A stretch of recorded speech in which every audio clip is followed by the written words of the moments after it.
नमस्कार, हम इस वीडियो में सीखने वाले हैं कि फोर्स को कैसे रिजोल्व करते हैं। ये फर्स्ट एग्जांपल है। इसमें देखते हैं कि एक फोर्स एक्स एक्सिस और वाई एक्सिस के बीच में लगा है थीटा एंगल पे।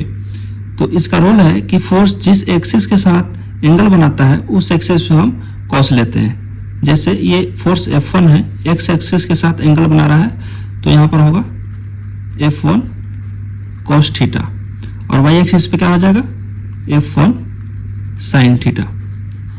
ठीक है, ये फर्स्ट एग्जांपल है। सेकेंड एग्जांपल हम देखते हैं कि ये फोर्स F2 है, वाई एक्सिस पे थीटा एंगल बना रहा है, तो ये एक्स एक्सिस पे क्या हो जाएगा F2 साइन थीटा और वाई एक्सिस पे क्या हो जाएगा F2 कॉस थीटा। ये वाई एक्सिस पे कॉस थीटा क्यों होगा? क्योंकि फोर्स जिस एक्सिस पे एंगल बनाता है उस एक्सिस पे हम लोग कॉस थीटा लिखते हैं। ठीक है, तो वाई एक्सिस पे एंगल बना रहा है तो F2 कॉस थीटा। अब ये एक एग्जांपल है, देखिए ये 10 न्यूटन का फोर्स है, एक्स एक्सिस पे 40 डिग्री का एंगल बना रहा है। तो ये जो 10 न्यूटन फोर्स है ये एक्स एक्सिस के साथ 40 डिग्री बना रहा है, तो एक्स एक्सिस पे क्या होगा 10 कॉस 40 डिग्री।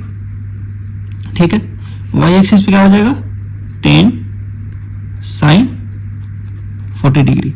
सिमिलरली ये 20 न्यूटन का फोर्स जो एक्स एक्सिस, ये निगेटिव एक्स एक्सिस है, इसके साथ 30 डिग्री का एंगल बना रहा है, तो 20 कॉस 30 डिग्री और वाई एक्सिस पे क्या हो जाएगा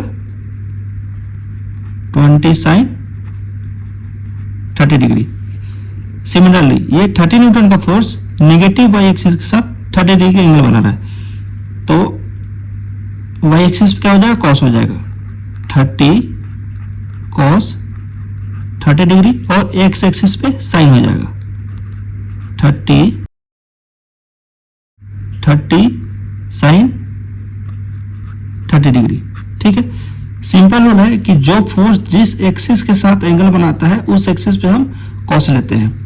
एक बार और मैं बताता हूं, जो फोर्स जिस एक्सिस के साथ एंगल बनाता है उस पे हम कॉस लेते हैं और दूसरे वाले एक्सिस पे साइन लेते हैं। ये फोर्स F1 है, एक्स एक्सिस पे एंगल बना रहा है, तो एक्स एक्सिस के साथ हम कॉस लेंगे F1 कॉस थीटा और वाई एक्सिस पे F1 साइन थीटा।